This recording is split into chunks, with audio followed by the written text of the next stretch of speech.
Tony, why'd you pick the stupid movie, you idiot? You picked it, you monster. Oh, Oh, yeah. I have to write something down. I have proof. Let's see. Last minute notes. Animals and dinos in harmony. Dinos. I don't know. Those notes don't sum up the movie for me. Well, that's the whole point of the movie. Is it, Dan? We'll talk. I mean, that is the point of the movie. I don't know. That's the last scenes of the movies. Sure, one of the last scenes, but then the 2 hours and 46 minutes before that are not about that. So that's troublesome. I've found the problem with the movie. It's the movie. Hey, watch him with Dan and Tony. Hey, watch him with Dan and Tony. It's like watching, yeah. Welcome to Hate Watch with Dan and Tony. I'm Dan. I'm Tony. And this week, this show is a show about movies, the silver screen, things that people used to drive to malls, parking lot, and then walk out, and then they walk inside and they pay for a ticket, and then they get some popcorn, get some candy, get some soda pop, and they sit down, and then 45 minutes of trailers. Oh, I miss the trailers. Dude, have I told you that we do trailers at my house?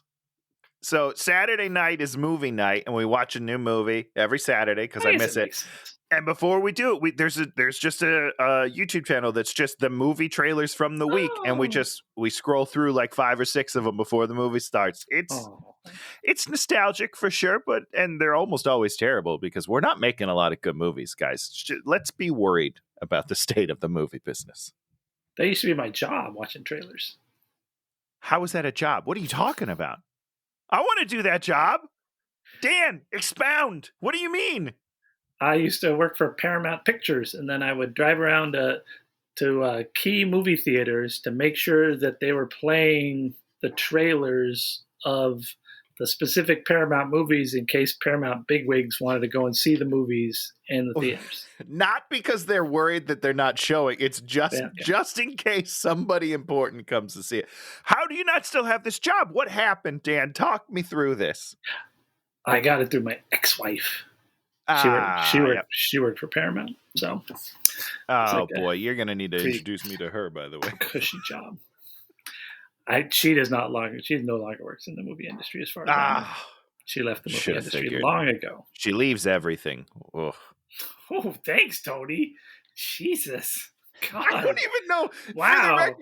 Just so everyone knows, I don't even know what happened. I have absolutely no idea what happened. She left me. Surprise, surprise. Thanks, Tony. I was saying, no, hold on. I was saying she leaves great things like Paramount. Great stuff. Dan Goodsell. That's a keeper. How dare you? Christ. Oh, what I'm so. You know what? We should start this podcast over. No, it's too late, Tony. Too late. You used to be digging a grave, digging it. So on this show, we talk about movies we've watched, and each week one of us gets to pick a movie. This week I picked the movie, and I chose Jurassic World Dominion Extended Version 2022, 2 hours and 40 minutes. It's a long one. Minute shorter than Avatar, Just and 1 minute. about 1,000 times worse than Avatar. I want to argue with you on that, but it's just true. I'm so disappointed. I'm mad. I'll be honest. I'm pretty upset. But it's not just this movie's fault. I'm more mad at the second one. The second one's still worse, Dan. Just so you know. Jurassic Park Fallen Kingdom is still a worse movie than this movie. What are you talking about? There's not no everybody way. agrees. I'll just say that not everybody agrees. In my opinion, Fallen Kingdom is where this goes completely off the rails. And then they're like, well, let's try to fix it, but they don't fix it in the third one. That's for sure. But I still think the second one's worse. It's emotionally manipulative, and you know how I get annoyed with that sort of thing. Well, I mean, this movie's like the most unemotionally manipulative movie known to man. Which is because I think so many people were upset with what they did in Fallen Kingdom. There's basically Fallen Kingdom, just in a short. I think you read it, what it is, but the island is gonna explode in a volcano. Yeah. So they go to like rescue some of the dinos, but then as half the movies, not even half, less than half the movie is on the island, and the rest of it's just in the United States in a house. It's fucking terrible. But wait, what do they do in a house? They're auctioning off the dinosaurs that they rescued from the island. It's so stupid, Dan. What, like in the house? They have all them in a house? Yeah, in a house. It's like an underground bunker. Is that true? This is 100% true, Dan. No. I'm telling you, it's the worst movie I've ever seen. Who's auctioning off the dinosaurs? The other owners. Okay, so John Hammond. This is hard. So in the beginning, John Hammond was the founder of Jurassic Park, right? Yeah, with the beard. With the beard, and he's Scottish or whatever. And then in Fallen Kingdom, they introduced this new guy who was like apparently partners with John Hammond, but you haven't met him in the last 30 years. He's like so the then money guy. He's dying. And the person who's in charge of his estate, I know this is confusing, is the guy that's like auctioning off dinosaurs. It's absurd. It's terrible. It's so fucking bad. I don't. So how are you emotionally manipulated in this movie? Right, that's where this started. So that the first part of the movie is they go to the island. They're on the island for about 20 minutes. The volcano erupts, and then it's just about them escaping the island. When the humans escape the island, there's just a shot looking back at the island as dinosaurs are being swallowed by lava, and there's a brachiosaurus or something. One of the long necks is just like, help me, I'm gonna die. And it's like a 5-minute shot of just them slowly dying. I was like, this is the worst fucking thing I've ever seen in my life. This is the opposite of Jurassic Park. Jurassic Park is about the wonder and the love of dinosaurs, and this movie's like, we're just gonna murder them all very slowly for you. What the fuck? Oh, well, they made a course correction. They did. They course corrected too much. And what they did in this movie is they made every dinosaur a bloodthirsty monster whose only existence is to kill human flesh. And I don't know which one's worse. I hate them both so much. Both of those takes are not only so wrong, but they're so bad. Now, the dudes that did this movie, I didn't write down their names. The guy that directed and wrote it, Colin Trevorrow, and then his buddy. They also did this weird movie with Aubrey Plaza, where she goes and answers an ad for a guy that wants someone to time travel with him. Did you ever watch that movie? Oh, is this the nope. Okay, well, I watched it, and who's the guy in it? One of the Russo brothers. Yes. Okay. Yes. Yep. Yes. What? I saw the trailer for this movie. I never saw the movie. I was just trying to. You're saying yes, that means you saw the movie. No, I'm saying yes. Like I know this movie. I understood this reference. So I watched this movie, and you're like, it's not a good science fiction movie. It's kind of it's kind of it's kind of a nothing movie actually. They all just kind of run around, and you're not really sure. And then the time machine's in a boat, and I mean like a dinghy boat, just like, and then they at the end they do the time machine or something, and you don't know what's happened. And like supposedly they like everybody's like, this movie changed science fiction, and this movie that, and this, and you're like, no, there's so much good science fiction that occurs constantly. These are not your science fiction guys, and they prove it with this movie. I mean it's been a long road. But yeah, I mean, this is,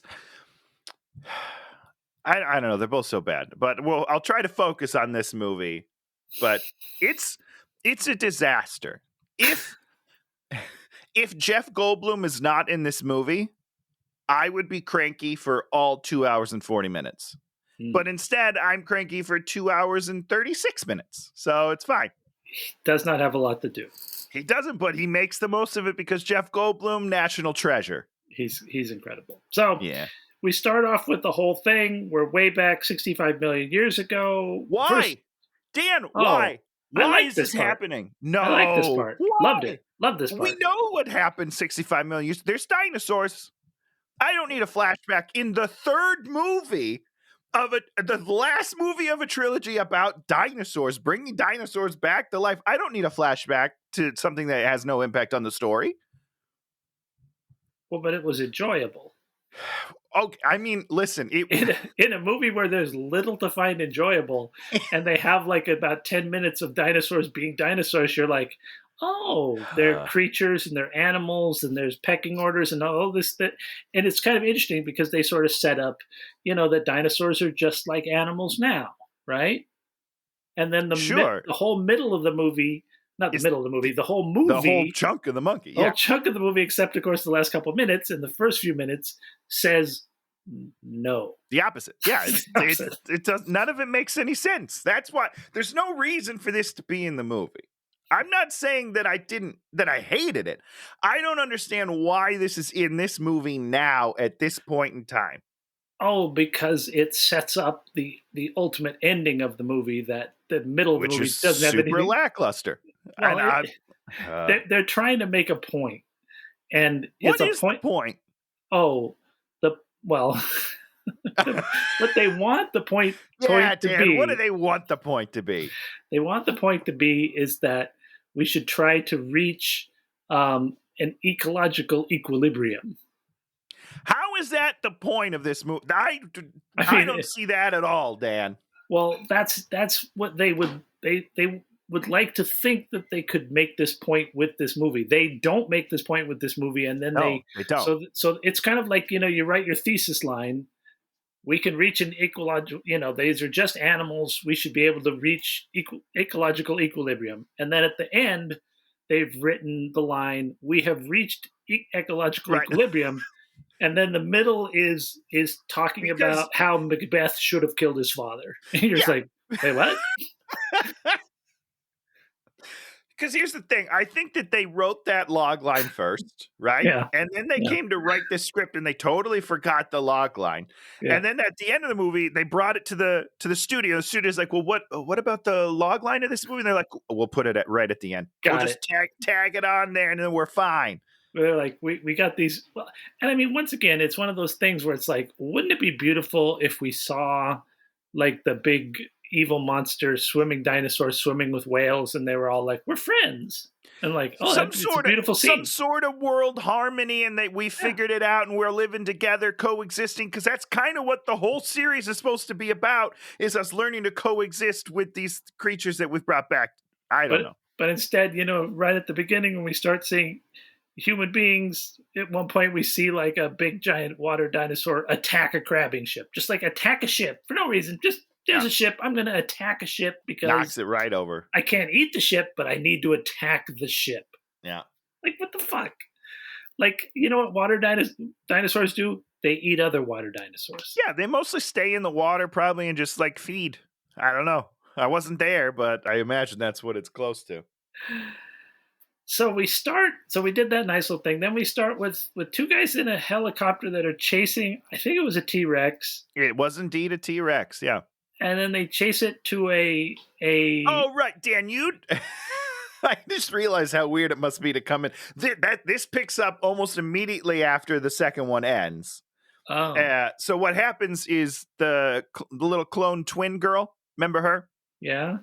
That house I was telling you about that was holding all the dinosaurs. She's just a clone girl. She's not a twin. Oh yeah, a clone. Yeah, but I don't know. She's a clone. She's not a twin. Clone. You're right. No, you're right. She's not a twin. She's a clone of her own mother. I don't know. See, that's what I was arguing with my wife about clones, and she's like, it's only a clone if it has all the exact same memories as the person. And I'm like, what are you talking about? Oh, this is. Oh boy, we could go off on a big tangent on this. So I had an argument with my old roommate about transferring your conscience to a computer. And I feel like these are similar things because it's the idea of like a self, right? If you don't have the shared memories, you're not one entity. No. You're in fact two entities because you each have your own version of self. It's anyhow. What are we talking about? Basically, a clone is a process where you make something that is genetically equivalent to something else. Yes. Yeah. So in science fiction, you have things where you make duplicates of people, and that's not, that's not necessary for a clone to be a clone. Okay, like so Star Wars. the stupid clone So, girl with the big clone blemish girl on her face that no one could put makeup on.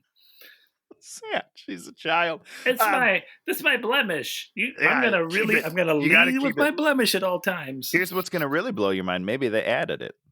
Maybe that is the makeup. They digitally added that blemish to the entire movie. So the dinosaurs all trapped in this house. The house is filling with gas, and so they're asphyxiating. What the fuck are you Dude, I'm talking telling you, it's the worst movie you've ever seen. And so they're gonna kill him.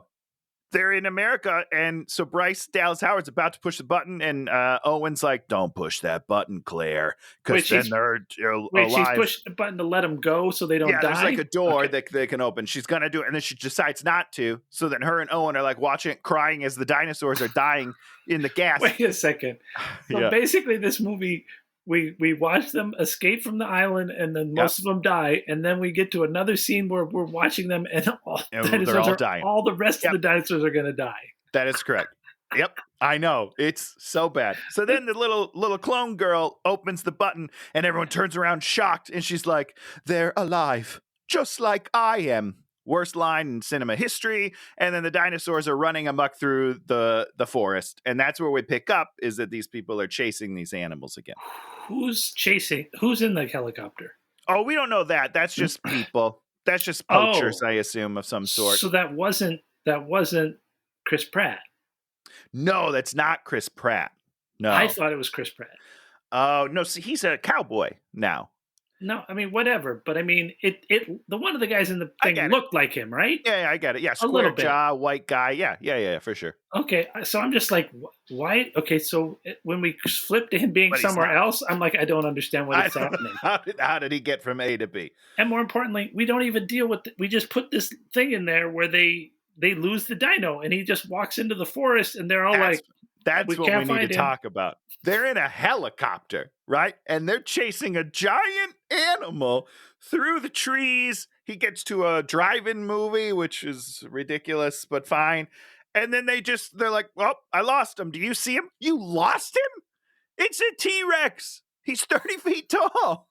It's ridiculous. Another thing this stupid movie does is you'll be having all this action in one area. Yeah. And then there'll be people 12 feet away who have no idea that's happening. Don't see it, don't hear it, don't react to it. It's the weirdest thing ever. I don't understand it. You don't understand it. Colin Trevorrow doesn't understand it. Nobody understands it. What's his name? Trevorrow. So hold on. Wait 1 second. 1 second. What we've learned about the T-Rex in the past 5 movies, Dan, is that just him walking, you can feel the earth shake. Yeah. There are people still making out. There's people just hanging out in their cars. No one is realizing there's a dinosaur here. It is absurd. I hate it. This movie starts off on a terrible foot. So so we've had 2 scenes that are never going to be addressed within the movie again, right at the beginning of the movie. Then we have a 3rd scene where it's like a news lady, and she just pours out all this information, avalanche of information that there's this clone. Exposition avalanche. There's this place called Biosyn that has a sanctuary in Italy. There's a clone of this woman who's a girl, and then dinosaurs are eating crab boats.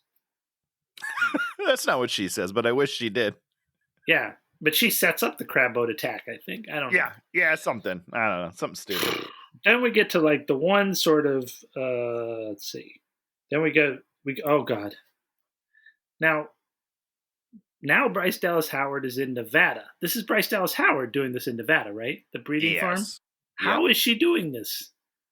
What do you mean? How is she doing this? Is she like a multimillionaire or something? Okay, she flies around the country doing everything. This is great, Dan. So here, let's talk about her character arc for a little bit from Jurassic World to now.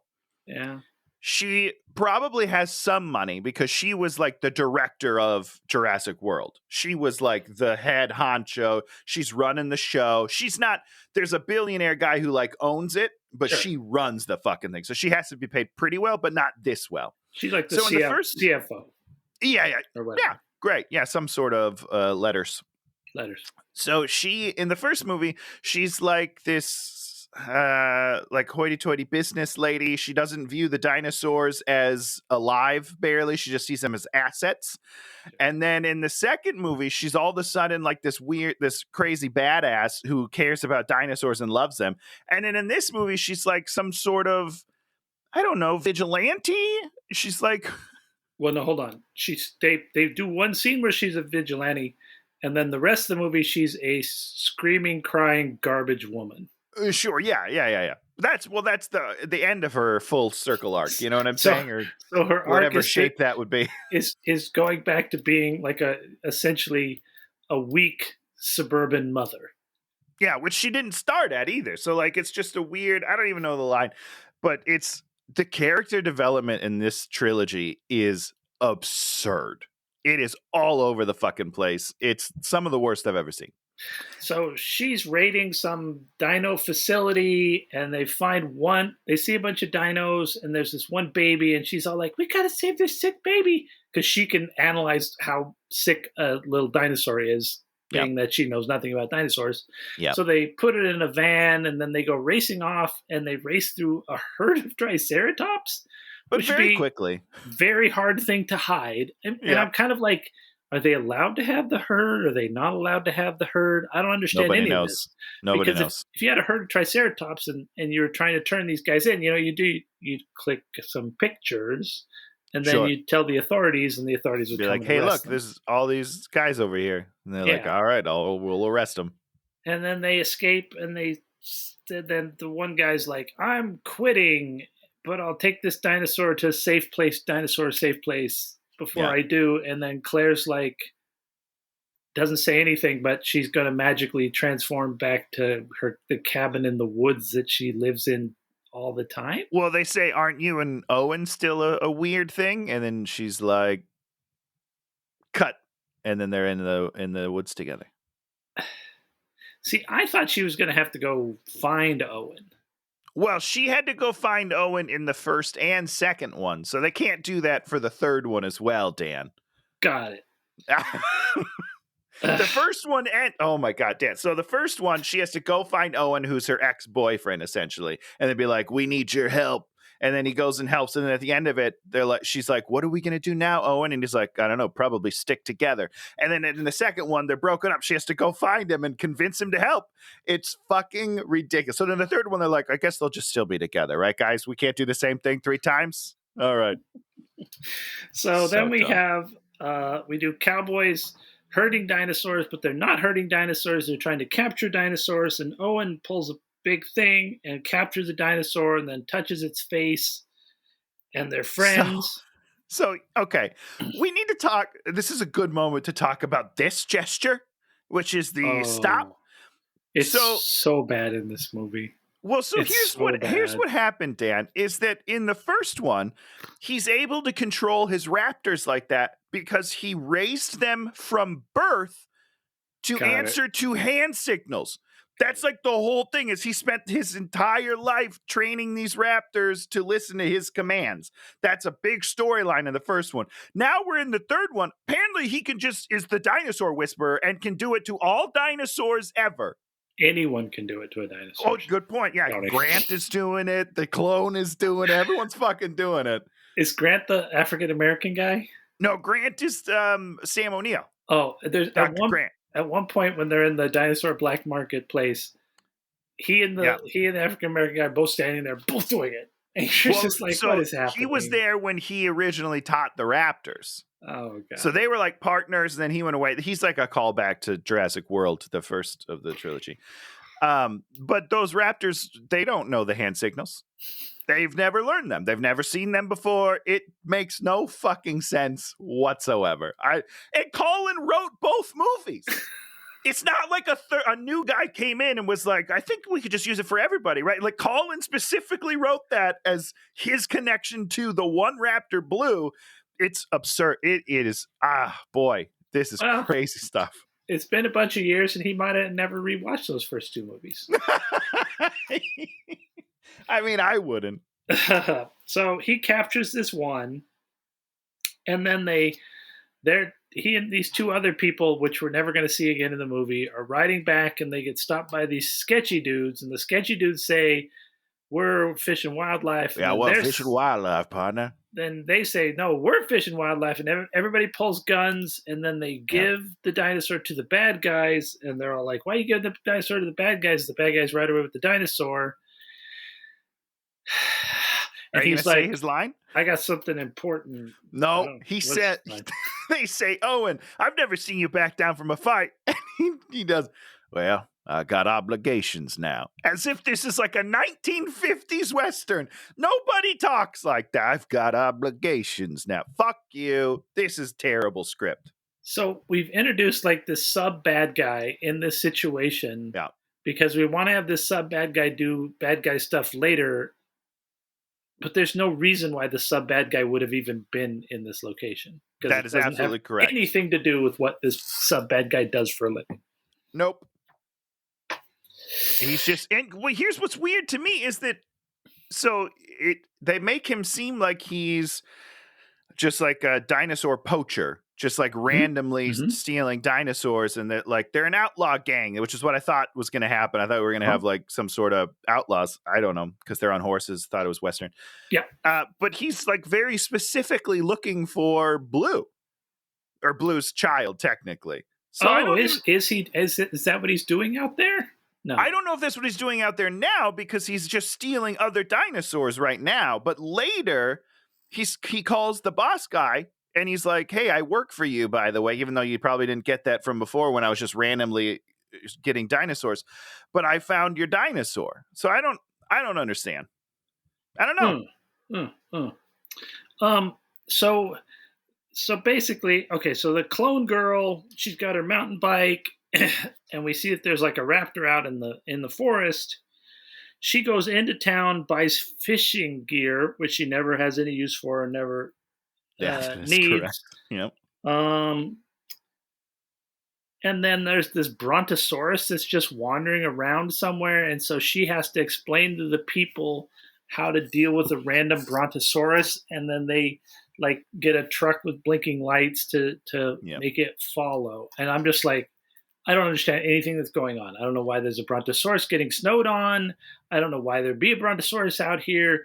Did someone lose this brontosaurus? Does the brontosaurus work for them? I don't know any of these things. I just found out that like this small dinosaur's bones are worth how much money? $500,000. Yeah. So brontosaurus got to be worth billions.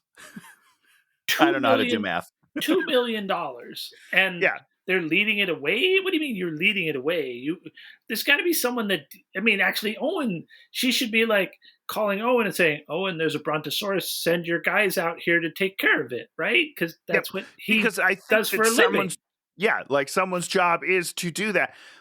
And here's what I'm disappointed with. They were at a construction site, right?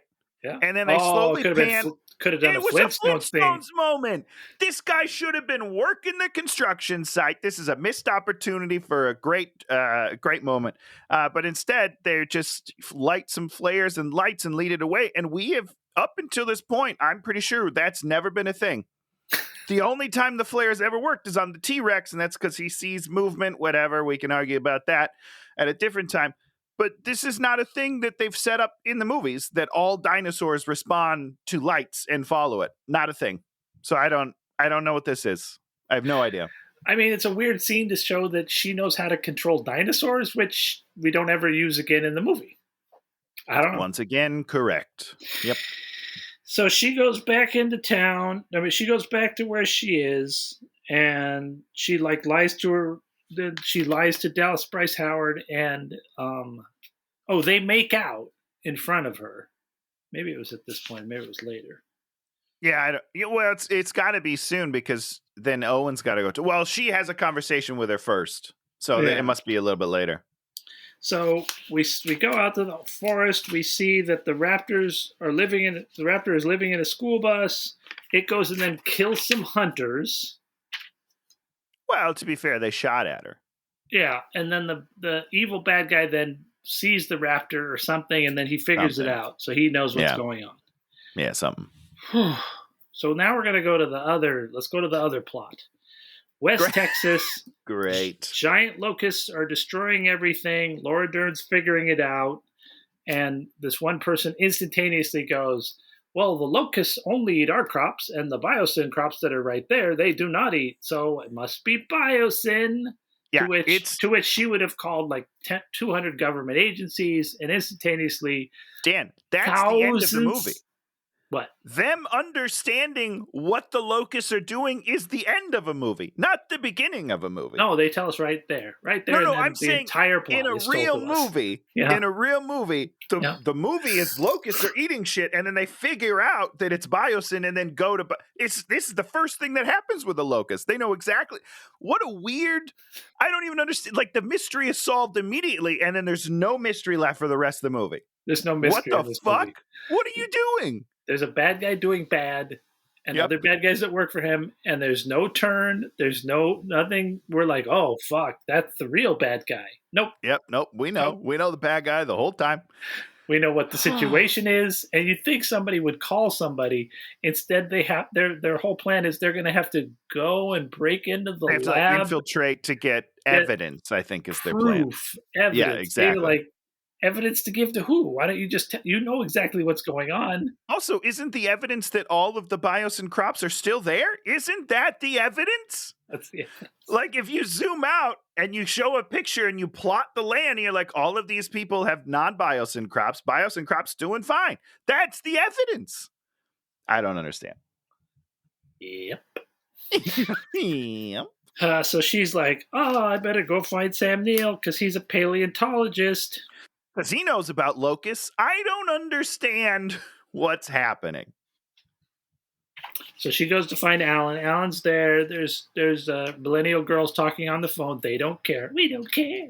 Dinosaurs, who cares? It reminds me of the original where the chubby kid is like, that's not very scary. And then Sam O'Neill comes with the claw. I don't know if you remember this. And there's like this great little moment where he talks about how the dinosaur would kill the kid. And it's awesome because he scares him back into being like, oh, dinosaurs are scary. Yeah. I thought this was going to be a similar moment where these kids are like, oh, nobody cares about dinosaurs. And then Sam O'Neill's like, yep. My buddy Todd watched the first one, and he totally tuned out once there were two kids that go to a dinosaur park and there's giant dinosaurs and they want to go play like video games or get a cookie or something. This is a great moment to talk about this, Dan. So, Jurassic Park, the original entire trilogy, is all about the wonder of dinosaurs. Mm-hmm. This movie, this trilogy, right out the bat, people are like, we're over it. We don't really care. If you don't care, why do I care? If nobody in the world is like in love with, like, if we're not in awe of these dinosaurs, the beauty, the wonder, like, then I don't give a shit. And that's what the entire trilogy is predicated on, is people not caring about these movies. What a weird decision that is. And then Laura Dern at some point in this movie is like, it never gets old, does it, Alan? As she's looking at dinosaurs, I'm like, wrong, bitch. It got old. Everyone thinks it's old. The whole movie's predicated on it being old. It's so dumb. They did a terrible job, and they made so much money, and it drives me up a wall. Oh, that's so funny. Good for Todd, by the way. I'm glad Todd noticed that right away. Todd, if you're listening, I love you. So she gets there. She's like, Alan, I need your help. Why do you need my help? No reason. Because I still love you. I mean, that's basically it. And she's like, I've got 2 kids, but my husband is gone. And but somebody's so sorry, like, we know we're never Ian. gonna get through this. Hold on, we know Ian works for Biosyn. They're like, Ian. Oh, we like Ian. Okay, we do. I still do. By the way, this movie not enough to ruin my love of Ian. So they don't earn this relationship, and it bothers me. I don't know. I mean, that's the one emotional thing I liked about the movie was their relationship. It's manipulative and cheap. That's what I'll tell you. And here's why, Dan. We're going back one more time. And then I'll focus on this movie for the rest of the time. So I know, I'm so sorry, everybody. I don't know if I said this on the podcast. I've watched all the Jurassic Parks this week in order, leading up one a day until last night when I watched this new one. So in the first movie, they're together, right? They're together and they have he doesn't want kids, she does, and then he learns to love kids, or at least like kids by the end of the first one. Great emotional journey for these characters. It's wonderful. Yeah. In the second one, they're not around. In the third one, they're broken up and she's married to this Mark guy. And she's got kids with Mark, and he's just like, well, Ellie, I'm happy for you. You guys are good. And they're like friends. He's like, you're dependable and you're my best friend. Basically, it's how that movie ends. And now, 20 years later, they're like, we probably should have gotten them back together at some point. So let's just do it now, even though they haven't spoken or seen each other in 50 years and no one really gives a shit about them anymore. Let's just put them together. She lost. At least make Mark die. Don't be like, oh, we're divorced. Didn't work out. Why? Yeah, why didn't it work out? He's still reading her articles and stuff, and she's reading his articles, so they're still paying attention to each other. Shut up, Tony. It's inorganic and stupid. You're the place where love goes to die. Yeah, my wife tells me that every day. Okay. Oh boy. So I'm just trying to see where I was. Sorry, I derailed us. So the Maisie clone, little baby Blue, comes out of the forest. Maisie's there, and then Big Blue comes out there and wants to kill everyone. And then what's his name has to show up and calm everybody down with his hand. Yeah, with his hand. And then the bad guys grab Baby Blue and the girl. Yeah, so you're right. So if that is what's happened, then they made out in front of the girl before. Yeah. Oh, wait, no, maybe Ian isn't there. I don't know. Whatever. Who knows? But they basically they grabbed the little girl and the dinosaur, and then, of course, for some reason, put them on different planes. Well, they're apparently going to the same place, just different ways. Yes, that is correct. Doesn't make a lick of sense, but hey, you gotta keep your main plot line separate until the end when they can come together. We don't want them to meet before, Dan. All right, you blow the great moment that they set up where nobody gives a fuck later, which we'll talk about. Drove me up a wall. One thing I want to say is before she gets kidnapped, Owen has to talk to her about sneaking out and stuff. Oh yeah, and they're by the fire, and they're playing with knives for some reason. And she's like getting good with a knife. And he's like, you know how you win a knife fight? And she's like, no. And he's like, you have to let yourself get cut in some place not important while you're cutting something vital. And then you say something cool, like not today, something like that. He like tells her how to win a knife fight and then say a cool line. And how does that not come back in the movie? How is that not the end of the movie where he's in a knife fight and says a cool line? Fuck you. Why is this even here then? I watched this whole movie and I felt so bad. I was like, I need to watch a movie that's a movie that I haven't seen in a long time. So I watched Dirty Harry. Oh, wow. Holds up way back. 100%. Does it? I haven't seen it in... At one point, he stabs the bad guy in the leg with a knife. Yeah. So intense. Great. Like 1,000 times more intense than even 1 second of this movie. And if this girl stabbed someone in the leg with a knife, it would have been the greatest thing in this movie. It would have been awesome. And they set it up. I knew it was coming back. I was like, oh, that'll be fun later. It wasn't. Didn't happen. Unbelievable. Okay. So they got to go to Malta. That's the whole thing. I would go to Malta. So Ramsey picks up the old... Okay, so the old cast gets picked up by this guy, Ramsey. And I guess... He takes them to Italy. So they go to Italy. Cass goes to Italy. The Ramsey guy picks them up. The T-Rex is here.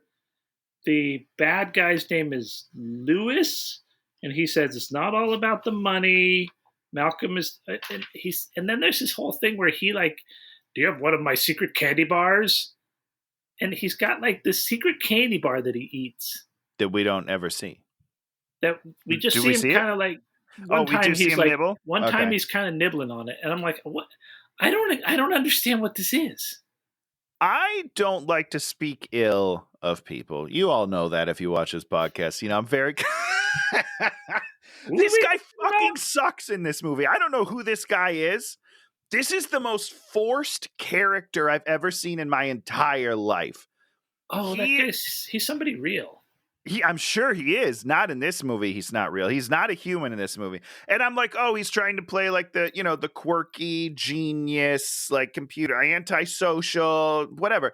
It is the most forced character work I've ever seen. And he like overpronounces his ums because he says a lot because he's antisocial. But he's like, and I assume that was just a character choice by him. It's Campbell Scott. That's right. That's him. He sucks in this movie. He's awful, just dreadful. I'll say it to his face if I meet him. I'll tell him right to his face. I'll be like, guys, that was bad. So Ian's giving a lecture. Everyone's in love with him. He's being all doom and gloom, but then he's saying something about we need to transform human consciousness. All stuff that does not ever come back. Nope. And then, why would it? And then we have this whole thing where he's like, I'm acting all normal. And then at a certain moment when Sam Neill's character is like being annoyed by a barista, he's all like, you need to get to level 6. Get to level 6. Here's the secret thing. He Go sets to level up 6, the distraction by making grumpy Sam O'Neill. This is the first scene of the movie that I enjoyed. And we're a bit into this movie. I think it's Sam Neill, isn't it? I don't think it's Sam. It's not O'Neill. Sam Neill. You're right. Shaquille O'Neal, Sam Neill. You want to talk about how Shaq believes the Earth is flat? Oh no, Shaq on that now too? Yeah. Guys, it's not that hard. Also, Shaq, you've got the money. Just take one of Elon Musk's rockets and just be like, oh shit, never mind. It's round as fuck. You idiot. God. Also, he's so tall, he should be able to see the horizon curve. God damn. Okay. The bad guy says they were supposed to die. No panic. We want control. When we're afraid, we follow through. We have the girl in baby blue. I don't know what any of that means. Dan, you just wrote a poem. That rhymed. When we're afraid, we follow through, and we've got the girl in baby blue. Oh, no. Okay, so this is when Campbell Scott and there's like this Asian guy who I guess was in other movies. Oh, Dan, you're so cute. Yeah. That's Henry. He's in he's the only character that's in like all of the movies almost. He's in the original. He's the lead scientist, it's not a biologist. I can't remember what. Geneticist. Thank you. He's like the head geneticist in the first one. Then he's in a World. He's like the guy who's creating all the dinosaurs. And then in the second one, he like has a bit of a change of heart because he's like, we're making a great dinosaur. And then they're like, we're going to sell it. And he's like, don't sell it. Anyhow. So he's on a character journey. See, what should have happened was this dude should have been your guy, right? He should have known that the thing was off the rails, right? And then he should have genetically engineered the locust. And then at a key point, he makes the turn and we're like, oh, we think he's the bad guy. But really, he's been setting up to solution the locust problem. Instead, well, that is kind of what happened. Instead, he has to then come back to America and then fix it. And you're like, that's wasted a lot of time. Well, here's the problem, Dan, is that you're absolutely right. However, this is the third movie that he's been in, and he's already done a bunch of other shit. Yeah. So he couldn't just be that, It's tough. It's tough when you write yourself into a corner with 2 terrible movies and then a third one. So now we're on Malta. We meet the evil British Asian lady, who wears the most inappropriate evil British lady outfit, and she's just so phenomenally terrible. Yeah, the bad guys are extremely one-dimensional in this movie and ridiculous. They're cartoons. So we make a transfer. Baby Blue comes in the one plane, then the clone girl comes in another plane, and then they switch on for some reason we have to go to Malta to drive them around for a couple Are hours. people like following them? Is that what they think? So they're trying to do like the spy thing where you like switch things and you're playing 3-card Monty. What's that called? 3-card Monty. I nailed it. You know, where's I don't know. It doesn't make any sense. Yeah, three-card Monty. Yeah. Yeah, you have 3 cards, you know. Pick which one is the ace. I always pick it wrong.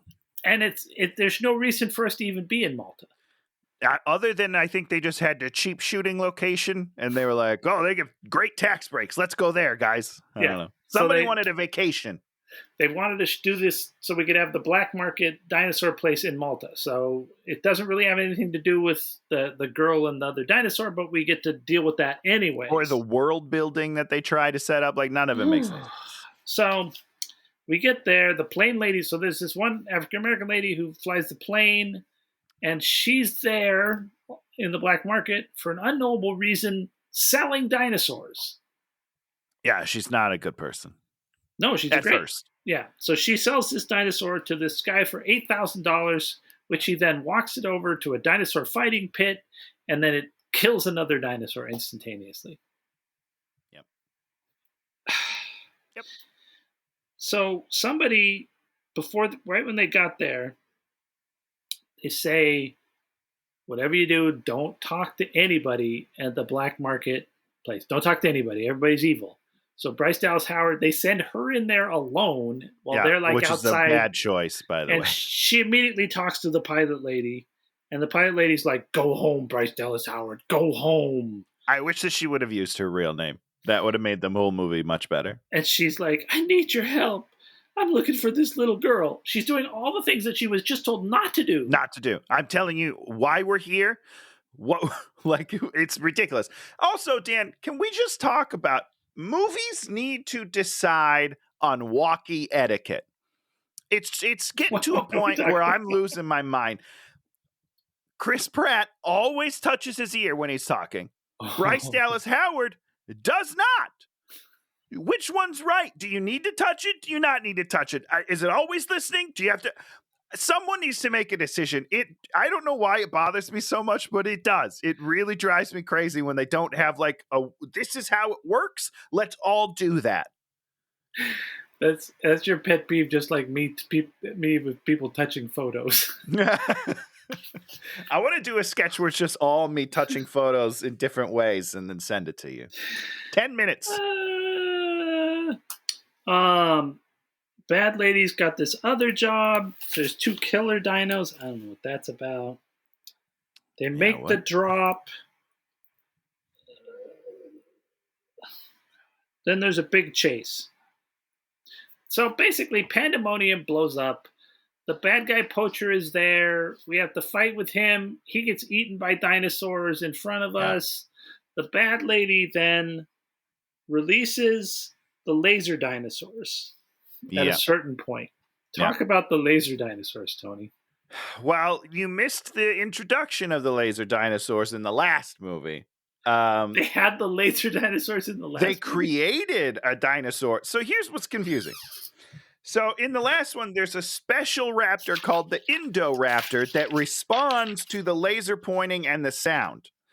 Now it seems that all raptors respond to the same thing, and that's something that I feel like was set up. No, they were trained. These dinos were trained to be laser dinos. They said that. Well, they did say that. Okay. Oh, did they say that? They did I don't say it. care. They did say it. I don't care, Dan. They did say it. It was a bad idea last time. It's a worse idea this time.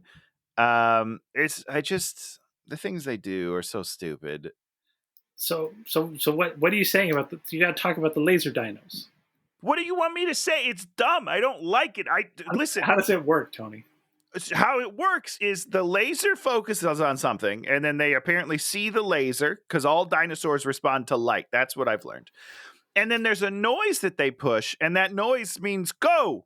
And then they attack whatever the lights was pointing at. The light's not even still pointing at it, which is interesting to me. It's not like when I hear the noise, I have to attack the light. It's like the light, and he's like, okay, that was where the light is, waiting for and go. And then I attack where the light was before, isn't anymore. It's very confusing. And it will attack the person that has been, for like a fraction of a second, had a lasers pointed at it. It will attack this person forever. forevermore. Like they will never give it up. Never give it up. It doesn't make any sense. And then we just have this giant chase, and Bryce Dallas Howard gets saved by the pilot lady who drives her in a car, and then Chris Pratt ends up on a motorcycle, and which he always is. That's his thing. And then there's like this useless chase for like 10 minutes. Way too long. Sorry, you go. And then the plane lady takes off, and then Owen jumps into the plane with his motorcycle, and then the motorcycle almost crashes and kills her, and then it slides back out and it knocks the raptor out as they're getting higher. And this is the other thing Todd wanted me to say is he's like, they missed a great opportunity of having the raptor land on the motorcycle and ride the motorcycle down to its death. I would have respected this movie so much more if they just went for that. And they're just like, oh shit, now they can ride motorcycles. They can open doors, respond to commands. Now they can ride motorcycles. That's a 10 out of 10. I'll tell you that right now. Yeah. But instead, they just murder a dinosaur. Here's what I want to talk about, Dan. Yeah, what are we talking It's about? just the overarching view of dinosaurs in this trilogy. I don't know what they feel about dinosaurs, because sometimes it seems like they want you to love them and be like, oh, dinosaurs, they're beautiful, they're animals. But then every time there's like a chase or something, we kill a dinosaur and then there's triumphant music as if it's so good that the heroes have killed this evil being. It's like, no, it's a fucking animal, bro. You upset it. It chased you and then you murdered it. And now you're like, yes, I win. Fuck you. It's an innocent dinosaur just doing what it's supposed to do. I'm not happy that you killed it. And there's so much dinosaur death in these movies. The original trilogy, not that much dino death. Like, it's mostly human death because humans are the bad guys in general. That's the thing. We created them. We shouldn't have created them. So now we die. In the second one, it's like, oh, we perverted the science and now we're trying to sell it and make money and capitalize on it. We're bad. Let's kill ourselves. Third one we don't need to talk about. It doesn't really fit into the storyline. And then in this trilogy, it's all like, let's kill the dinosaurs. Man is better than dinosaurs. That's not Jurassic Park. Well, the whole thing is, and I think it's a big problem with this movie, I'm sure it's with the other ones too, is they always are trying to set it up that the dinosaurs are more dangerous than man. And it's like, that is not only like, that's why the first movie works, is because they set up a really specific set of circumstances where you've fallen into the alligator pit and the alligators are going to kill you. 100%. And because they're animals, it's what they do. We put, you know what happens to animals? We put them all in the pit. Yep. The animals aren't just always there. The alligators are never climbing out of the pit and doing whatever they want. And all these other movies, they always are setting up that at one point when they're in the dinosaur black market, the guy shoots 2 small chains and it releases these gigantic dinosaurs to run wild and kill people. And you're just like, no, that's not how it works. Yeah. It is a problem through the whole trilogy. The people that get killed by animals are the people that think they know what tigers do and think, and they go in the cage with the tiger, and the tiger kills them.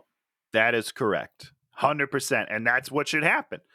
I mean, if we were in, like, the third world, or we were in an undeveloped country, and there was a dinosaur causing all sorts of problems, that could be really interesting.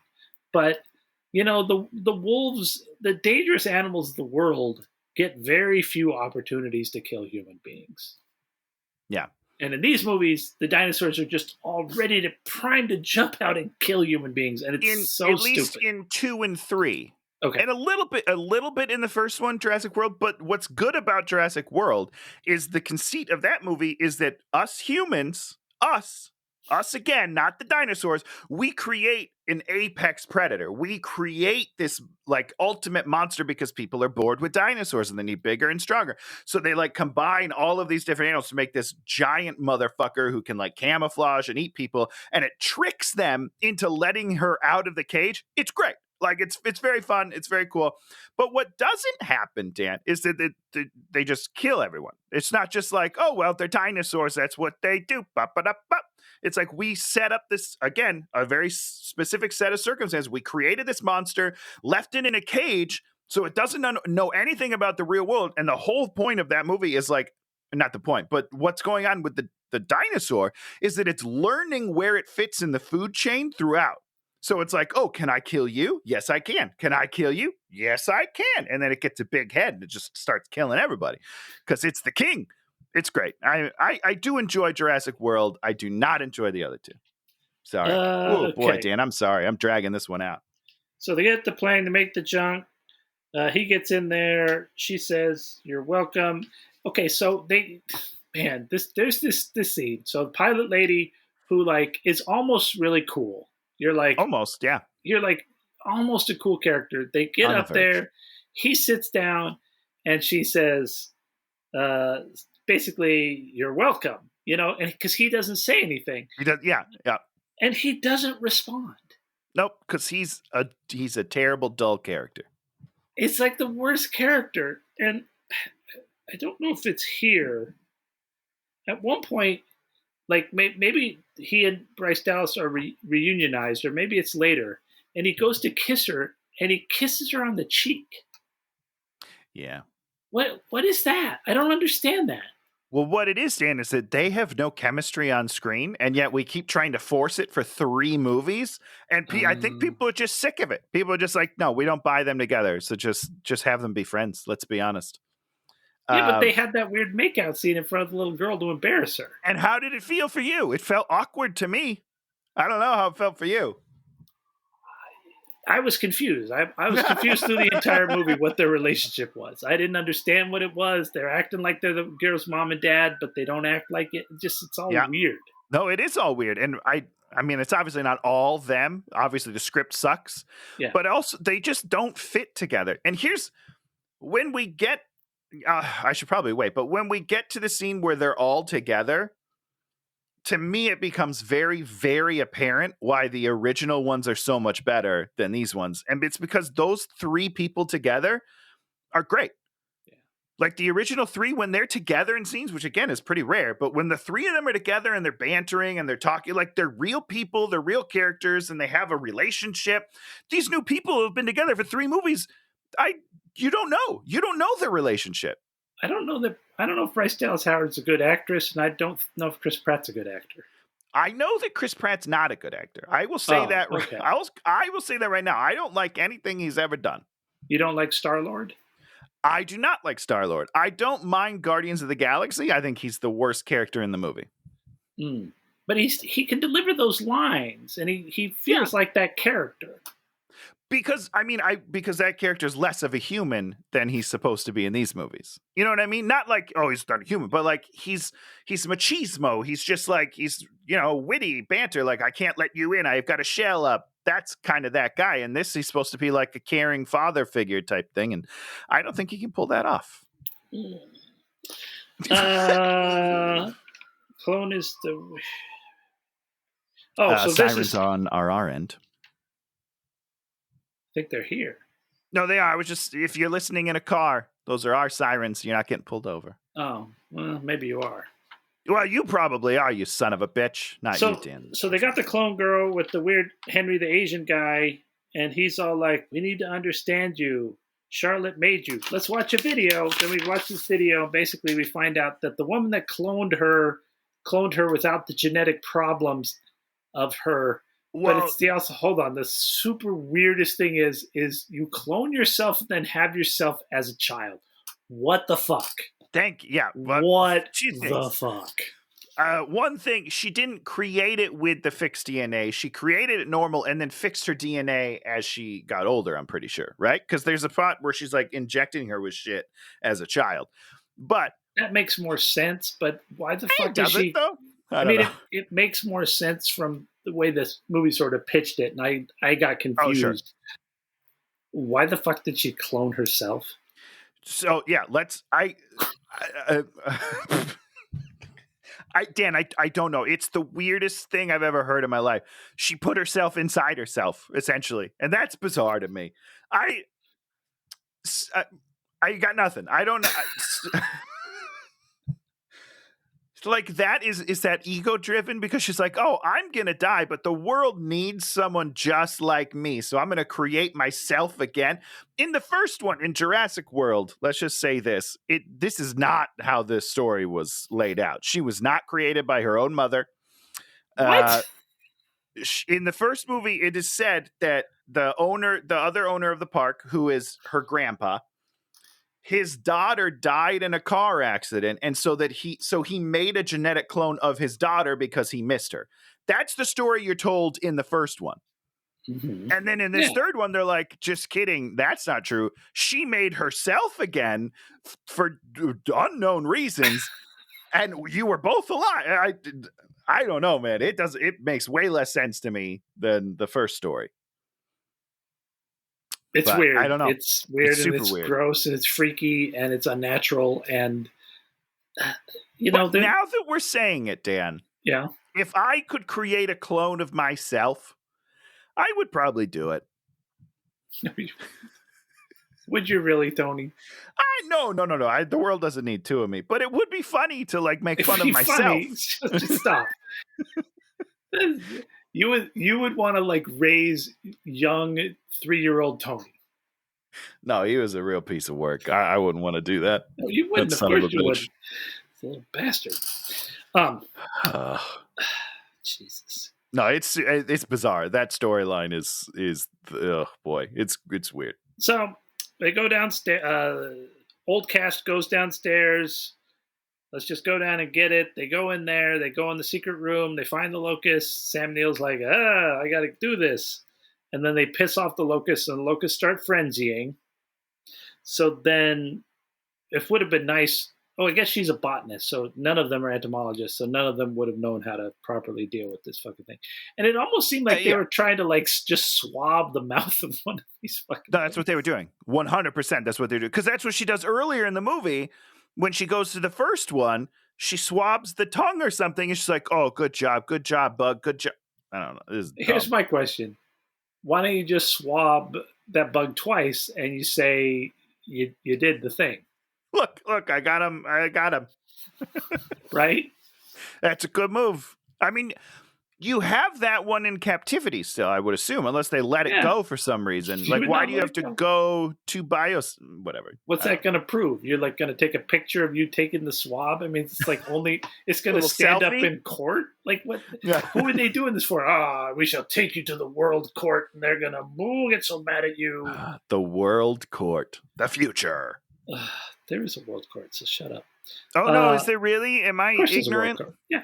Man, you have to have some place where you can adjudicate problems between nations. It's called the World Court. It doesn't sound like we're doing a very good job of that. No, we're not. The clone frees Baby Blue, and then they're running away, and then they run into her. How did they get Baby Blue? I don't even know how Baby Blue gets back with the good guys. So they Clone runs into the old cast. They go and catch her. You don't remember that scene? I mean, that's when Sam Neill gets to do the hand signal, and they triangulate on Beta, and then they shoot her right in the face, which is probably too much strength for a baby dinosaur, and that dinosaur is dead. Okay, so let's see. So they're flying. The plane lady flies them to Jurassic Park Jr., where we have here now. JP Jr. And then they're trying to talk the landing person into letting them in, and then the pilot lady has dirt on the flight control lady, which means nothing because the bad guy just says let them land. Yeah. But then doesn't let them land, and a dino bird attacks the plane. Yep. Because, that's what dino birds always, they see something that's we bigger probably than didn't them. see it, but there was probably a laser on it, Dan. I wouldn't worry about it. A laser on it. And there's this whole thing where there's a thing that lets you fly in and not be attacked somehow. Oh yeah, the air defense system, or something stupid, something magical. Yeah, yep. Which you can turn on and off, which magics the flying things to magic. Yep. So they only have one parachute, Oh, this was the weird kiss. And so they have one parachute and they shoot Bryce Dallas House. This is when he gives her the weird kiss, and you're like, that's not very passionate. You might die. Everyone's going to their own separate deaths. Yeah, like this is the last time you might see her. Give her something. No. Nope.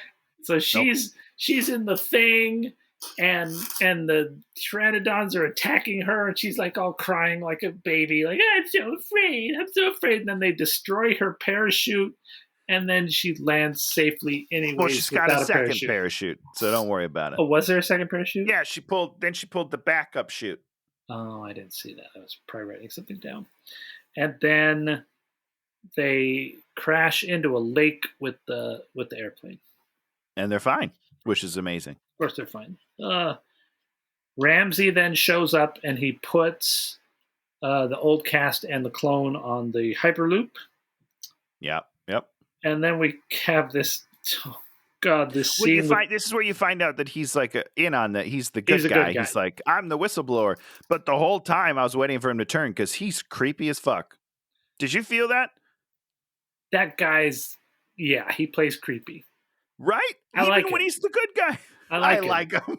No, I like him. He's really interesting. He's an interesting actor. And he's like one of the few people that actually comes out of this and you're like, you don't suck. Sure, but I felt like he was a little creepy. With like his relationship with the main bad guy, it's very weird to me. I don't understand their relationship. Well, and the main bad guy, it's like really strange because the main bad guy's like, I'm doing this all for you, kind of, at one point. You're kind of like, wait, what? This what guy do you mean? is such his subordinate. This is like your press relations toady. And he makes it sound like, we're in this together, you and me, mano a mano. And you're like, we'll start over again, just us. And I was like, what? Why? What? Why would you start over with this guy? He's not a big brain. He's not have money. He's nothing. Yeah, it doesn't make any sense. Yeah, it's very strange. Very weird. So now we get probably, I don't know, maybe the worst part in the thing. Bryce Dallas Howard, BDH, in the dinosaur jungle alone. I don't even remember it. Does something happen? Is that weird? She gets in the water or something, right? There's like this big evil dinosaur that's fuzzy. It's really cool. And what does she do? She crawls very slowly into water and then hides under the water. And holds her breath. And then the dinos there's this one, and it's just for this one shot of where she's underwater and then the dino's face is right above her. It's a good looking shot. Doesn't make any sense. It's just like crawling and being slow. Not a way you escape dinosaurs. Nope. They have so many things where people are going to have to escape from dinosaurs. They sort of do a different thing every time because they don't have a solution to any of them. Yes, 100%. Here's my question. Why is that dinosaur so afraid of water? Do we know that? Because M. Night Shyamalan wrote it. I don't know. Swing away, baby. Swing away. It was so weird. And then the dino just like, was that the long figure dino?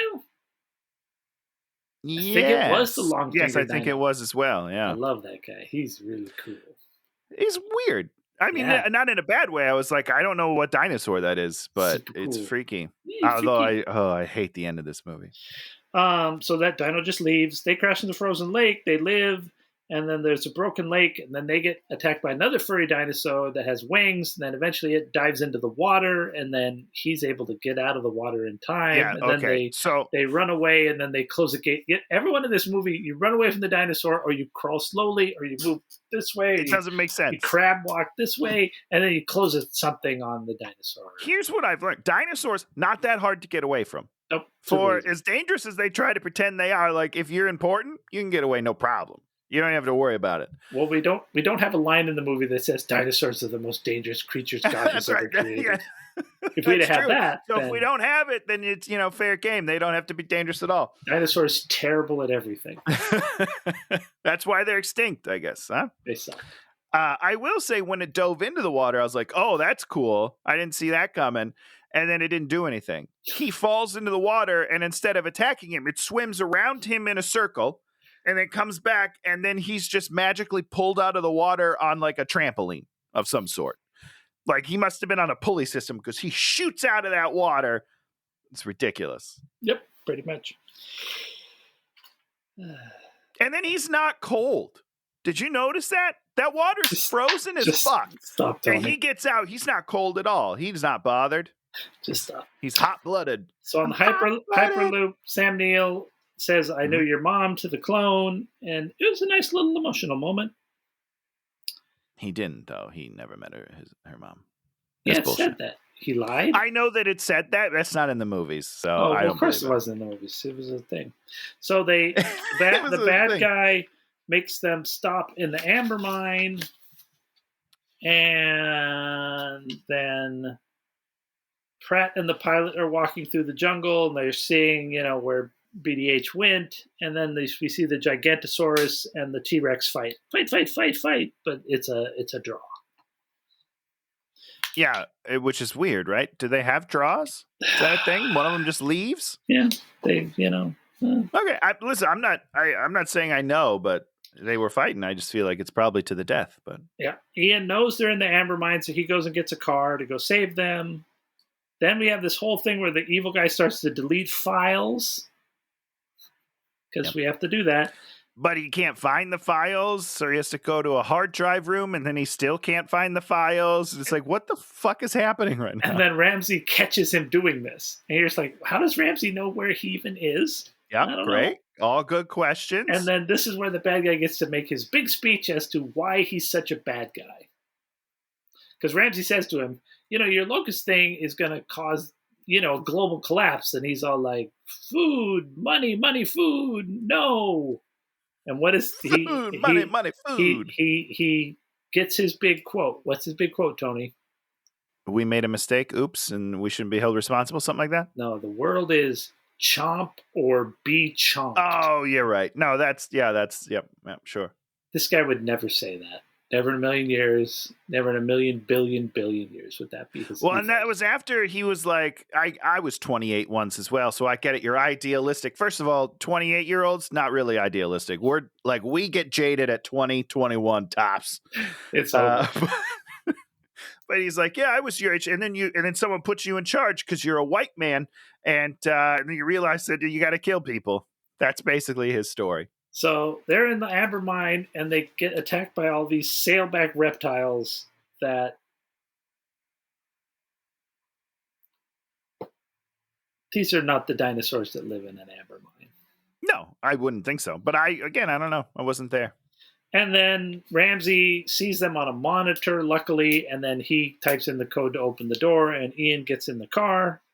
Well, you missed that. You missed my favorite scene in the movie. What's your favorite scene in the movie? When they're trapped behind the gate and Ian comes up, it's very funny. He's very funny here, and they're like, type in the code. He's like, I didn't know there was going to be a code. It's great. And he's like typing in codes. And then the guy in the control room actually types in the code, but Ian thinks he typed in the code. Like, it's a good bit. It's a great bit in a terrible movie. There's only one problem with the bit.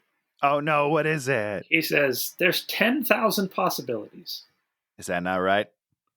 Well, there's infinite amount of possibilities because you don't know how long the code is. The code could be 1 million or a trillion long. So there's at least 1 trillion.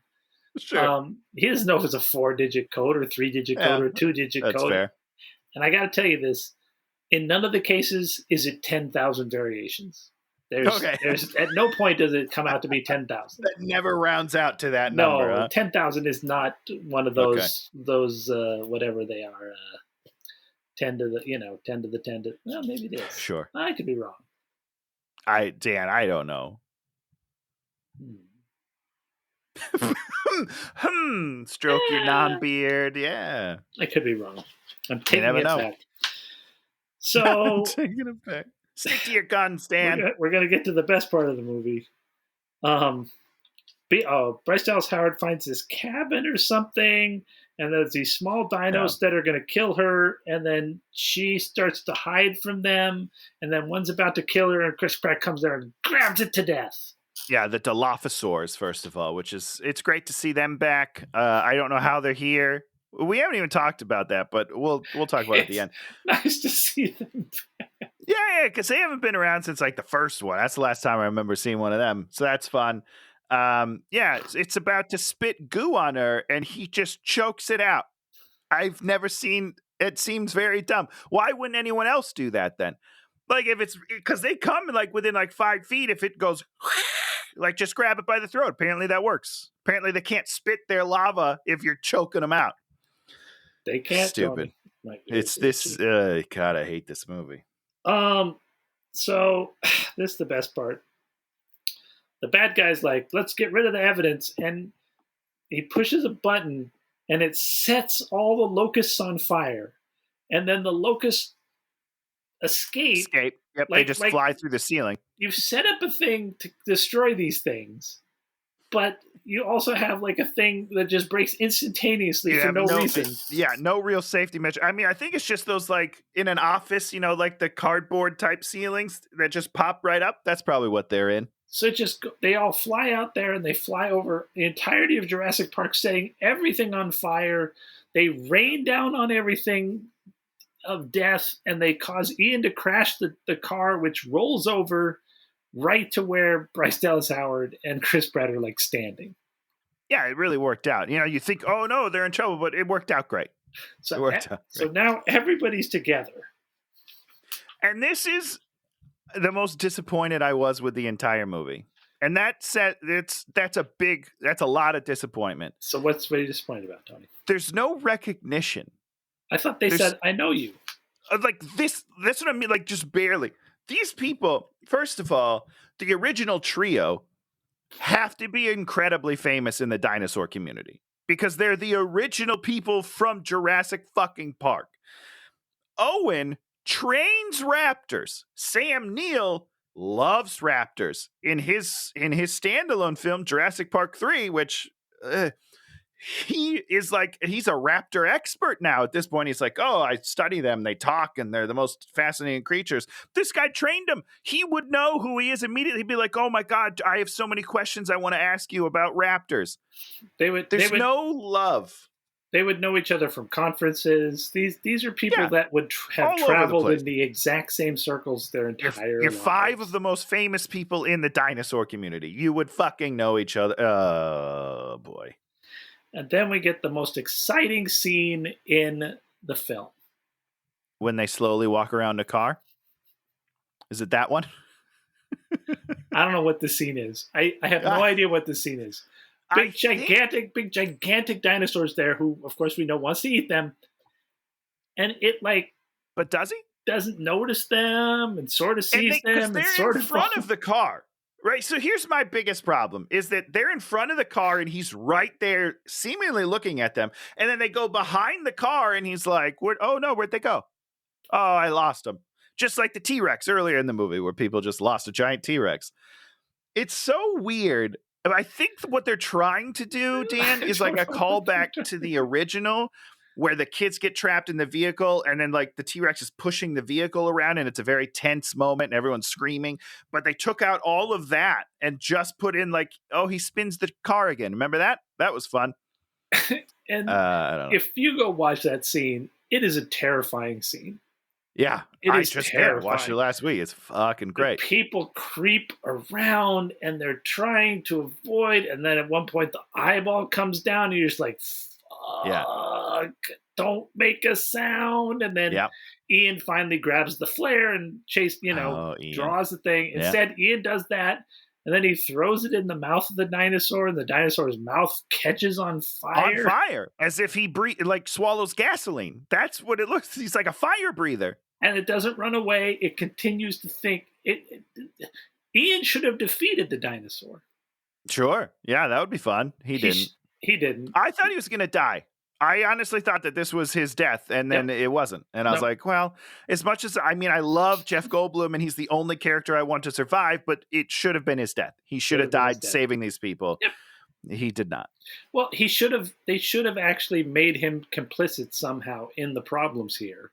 And he has a change of heart, and then you kill him here. And you're like, he should have trusted these fuckers, but he followed the paycheck when he knew better. And here's the problem is he never... Even just working with these people in general, he probably wouldn't have done it because in the second one, he's all about like, this is all a bad idea. We got to shut it all down. It's all terrible. So they wrote themselves in a corner where he couldn't do that. Yeah. But I agree that he should have done that. Okay. But Colin wrote all three. I keep saying it as if like he had his hands tied behind his back, but he didn't. He tied them himself. He like put duct tape and then put it to a chair and was like, "Hey, wife, come tape my hands to this chair for this movie because I can't." It's just weird. He did it to himself. So I'm done excusing the writing on the fact that they in the previous movie they did something that didn't allow them to do the right thing in this movie because he wrote both of them. Okay, so fuck Tony. you. I'm asking you a question. So then, the big boss guy, big evil boss guy, he like does an emergency. He calls an emergency, and all the dinosaurs are like brought in, which I don't understand. And then where do all the humans go? Yeah. Okay. The thousands of people that work here, where do they go? I have absolutely no idea. Maybe they're in a separate bunker and they're all in just two bunkers. I don't know where the people went. Also, you wouldn't put all of those dinosaurs into the same place because the two apex predators would eat everything. You just lost all your dinosaurs, guy. Well, more importantly, how does that work? I mean, are all the dinosaurs just trained to do whatever they say?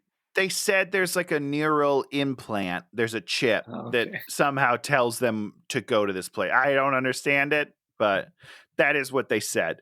But here's also they don't have all the food that these dinosaurs need in this one room. Like it's not a sustainable. I don't understand it. I guess they're just going to wait for all the forest to burn down and then release them out there to all die out there. Right, because again, all their food's gone then. Yeah, great. Okay. So the ladies have to go and do one thing, and then the guys have to go. The guys plus the stupid clone have to go and do another thing. The ladies go and deal with flaming locusts and reboot something. Then the men and the girl go and get Baby Blue.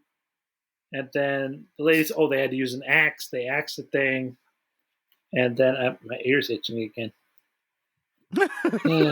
So the bad guy, the big bad guy gets in the Hyperloop, but it shuts down, and so he goes into the tunnel, and the acid dinosaur acids his face.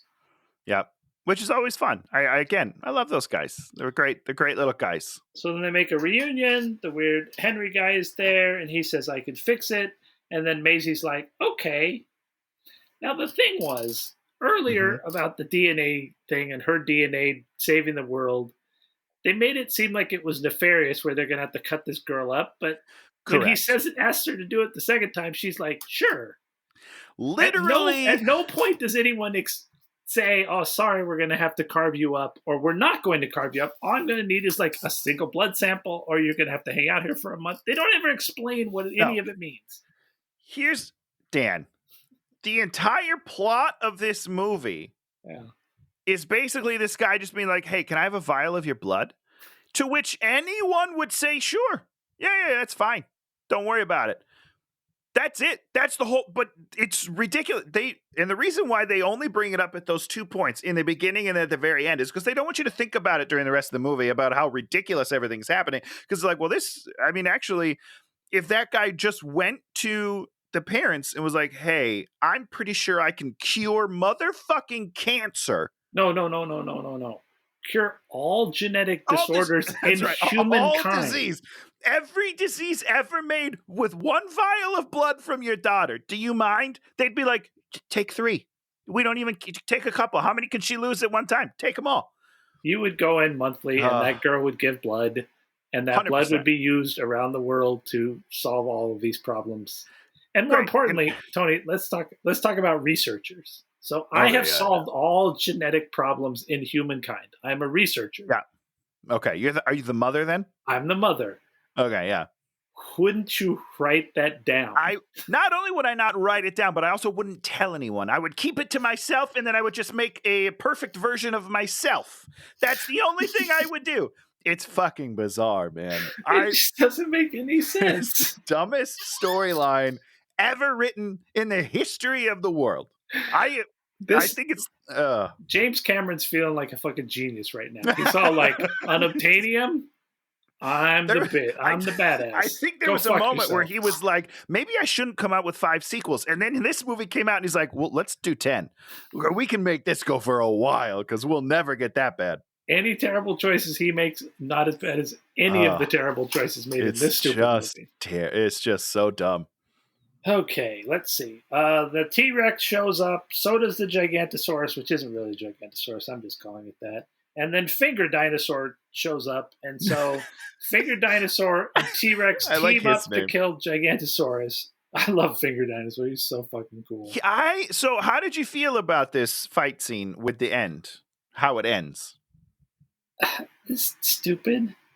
I don't like Dino on Dino violence for no reason. So I wrote that's thrilling or mean. It's mean. It's just to me it's just mean because again I watched Jurassic Park because I love dinosaurs. Yeah. I love the spectacle. The first one is so great. In the first one, the T-Rex and the Raptors are fighting at the end. The Raptors come in. They don't die. No one dies in that fight. At least not that we see. I'm sure they die off screen because the T-Rex like ends up trying on the top of the thing and he's all excited. But you don't see them die. Why would I want to see that? This guy gets fucking impaled on the fingers and then they lay him down and then he slides his fingers out. I don't want to see this gruesome animal death. What am I watching, the Animal Planet right now? What the fuck is going on? I was livid. And we don't show many human deaths. I think that's what bothered me the most. I don't know if that's a rating thing. Like they have to keep the PG-13, but a lot of people died off screen where a lot of the dinosaurs died on screen, very on screen. The one bad poacher guy had both of his arms eaten from different sides by dinosaurs. Yeah, that was fun. Yeah. I don't know. Did they kill the evil Asian lady? Is that weird that I don't even remember? I don't remember. And then the super bad guy, he gets spit with the acid in the face, which was a callback to. But then he doesn't die. We don't see him dying. That's what I'm saying. Yeah, but, you're right. But I do get to see a dinosaur get impaled on 6 long fingernails. I don't want to see that. I don't want to see it.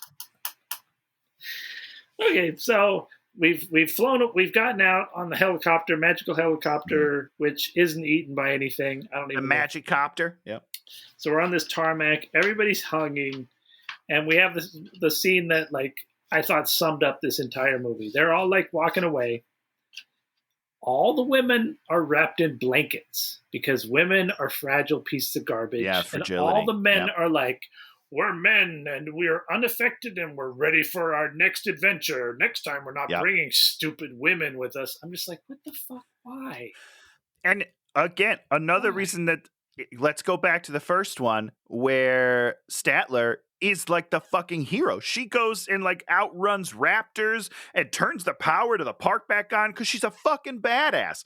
And there's a line where she's like, we can debate your gender politics later or something. And as she goes and saves the day. And she's such a powerful character. It's awesome. Where's that in this movie? Where is it?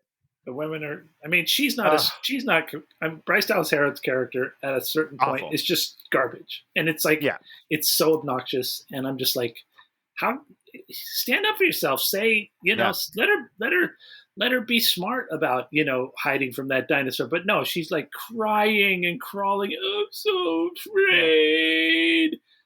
Why? Yeah. No, it's good. It's really good stuff, guys. You should watch this movie. And then Henry fixes it all. Kayla gets a new plane. We take time to get her a new plane. Yeah, she was not a big enough part of this movie for me to get her, like, for her to have a wrap up to me. But whatever, it's fine. It's the 3-hour movie, so they can do whatever they want. Then they return to the cabin, and Baby Blue and Mom are there. And I promised you I'd bring back Baby Blue, and here's Baby Blue. Yeah. And then we have all these scenes of the dinosaur harmony scenes, where because what they did.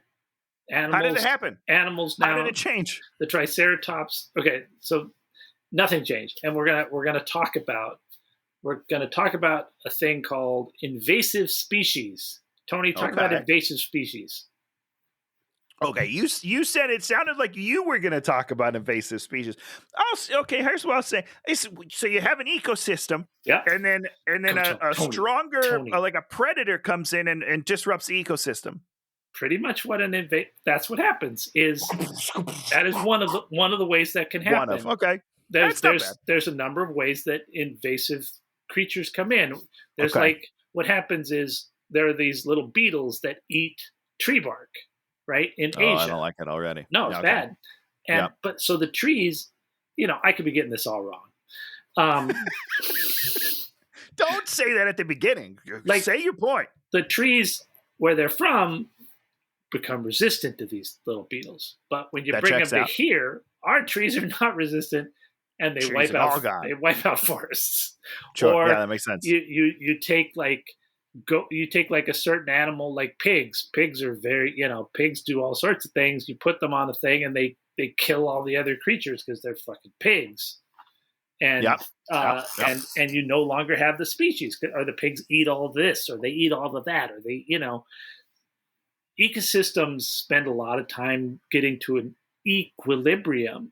Sure. And then when you throw that equilibrium out, problems happen. So the dinosaurs are not going to live happily. The Triceratops are going to stomp all the lions on the African veldt, and there's not going to be any more lions. Yep. And then the gazelle are going to breed out of control, and then the gazelle are going to poop someplace, and then that's going to cause this problem, I wanted us to lose at the end of this trilogy. I always want us to lose. We suck. We do suck, but here's my problem is that the first 3 movies are about humans sucking, and these movies really aren't. I mean, humans do suck in them, but we're not condemning the humans in these movies. We're actually saying but you should still live. I disagree. I think we should have lost, and that's what this movie should have been about. Is at the end, we're like, fuck, we lost. The Earth is gone. We got to find someplace else, and maybe we have a small habitat where we still survive, and that's it. I don't know, but I wanted us to lose. Stupid humans. Okay. Here's what I want to say. Are we done? Tony's final notes. So the final thing I just want to say is at the beginning of this movie, not the beginning, but towards the beginning of the movie, when the 2 children are taken, Beta, baby Blue, and then the daughter are taken, and Owen's having the conversation with Blue, and he's like, we're going to get it. I wanted the movie to be like John Wick, but with a raptor and Owen. I wanted them to just go on a fucking murder spree to get their kids back. That's what I wanted this movie to be about. It would have been a better movie. I would watch the shit out of that movie. But it wasn't. But instead we have laser dinosaurs. Yeah, we got laser dinosaurs. Oh, I hate this movie, Dan. I really do. Great pick. So talk about something you liked this week, Tony. Football's back, baby. That's what it is. I'm wearing my Rams shirt. Wow, man, I didn't even realize how much I missed it until last Sunday happened. And my wife and I arguing, and she's like, you're not really going to watch 10 hours of football today, right? We're going to do stuff. And I was like, no, ma'am, I'm watching football all day. And I did it. And it was beautiful. I missed it. Welcome back, NFL. Oh, Jesus. So I started watching this show called The Imperfects on Netflix. Okay. About these people that are genetically modified to have sort of superpowers. Oh. Pretty fun, pretty dark. Some dark, weird shit happens on this movie. I liked it. Oh, I'm in. Also, the Great British Baking Show started again. And there's a guy. Cheerio. There's a guy on there that is the spitting image of you, Tony. Oh, this son of a bitch. I'll have to watch it. Oh, man. Is he fun? Do we like him? He's great. Oh, come on. You're killing me, Dan. He's like he's like a Polish homosexual guy. He's pretty fun. He sounds great already. And that's what I was thinking. If you were still doing Groundlings or whatever, you'd probably have to do a thing with him because he's pretty fun. Sure. Maybe I still will, on my own, branching out. So but Tony, give us another truly terrible movie to watch for next week. So here's what we're doing next week. So this week I felt like there was a severe lack in the acting category. Thought everyone was pretty flat. So what I want to do is I want to overcorrect. And I want to see somebody overact the shit out of a movie. So we're going to go to my good friend Nicolas Cage. And we are going to watch The Wicker Man. Oh, remember that? Shannon's been wanting to do Wicker Man for a long time. Yeah, The Wicker Man. So I saw this opening weekend, of course, back in the day. Have never seen it since, and I still quote it. So it's got to be good. But I think it's time for some fresh eyes and take a look at just how bad Nick is in this movie. You know it's a remake, right? I have been told that, but I was also told the original was pretty good. Yeah. So, I mean, that's interesting. Maybe I'll watch the original before I watch the new one just to see how much they screwed it up. Yes. What's his name plays the character, the guy who played the Equalizer. Can't remember his name. Denzel Washington? No, the TV show Equalizer. Got it. Okay, well, then I don't know the answer. Guy with white hair. Steve Martin's not the only guy with white hair. Okay, so we're going to go see The Wicker Man. We're going to see The Wicker Man. And we're also getting close to October, so I was like, let's do some scary movies. Okay. Scary. Is this going to be in October? No, this is not going to be. No, it's right before. It's going to kick off, like, you'll see it, and you'll be like, okay, now I'm ready for October. So is the next movie after? So I have to pick a Halloween movie? So we're moving into Shocktober? I think that we probably should. Yeah. Okay, so Wicker Man is our Shocktober intro, and then we're going to head right into the real Shocktober after that. Yes. So, full month of horror. Full month of horror, or a whole month of horror movies that are ineffective at being horrible. That have no horror in them whatsoever. Got it. More likely. Yeah. Yeah. We might have to. Yeah, we might have to do. Don't tip the bit. Yeah. I don't want to know. Okay, well, if you like what you see, tell a friend, tell a friend's friend. If you have any friends, get some more friends. If you're listening to this, odds are you don't have any friends. But thank you for joining us. God bless you. Leave us a subscription, give us a like, or... I don't think you leave us a subscription. I think you give us it's subscribe. Don't leave your subscription. Continue your subscription. Leave it at the door, guys. Or leave a comment, and if you have any Shocktober recommendations, we're always listening. Yeah, we do them all. We've had two, and we've done them both. We've done them both. So it'll get seen. Don't worry. If you're listening to this on a podcast, go ahead and give us a rating. Have we ever gotten one of those? It apparently really helps. Have we ever gotten any of those? Just one from Sue Kate. Thank you, Sue Kate. Sweet Sue Kate. Yep. Did that 2 years ago, never listened again. Well, listen, she gave us a rating. Supposedly that helps a lot. So we're trying to get on that front page, baby. I'm kidding. That's not going to happen. Front page. Yeah, so we'll maybe see you back here next week. Same bad time, same bad channel. Goodbye, everybody. Hey, watch him with Dan and Tony. Hey, watch him with Dan and Tony. It's like watching, yeah. Well, you can't say that, Dan. That is highly illegal.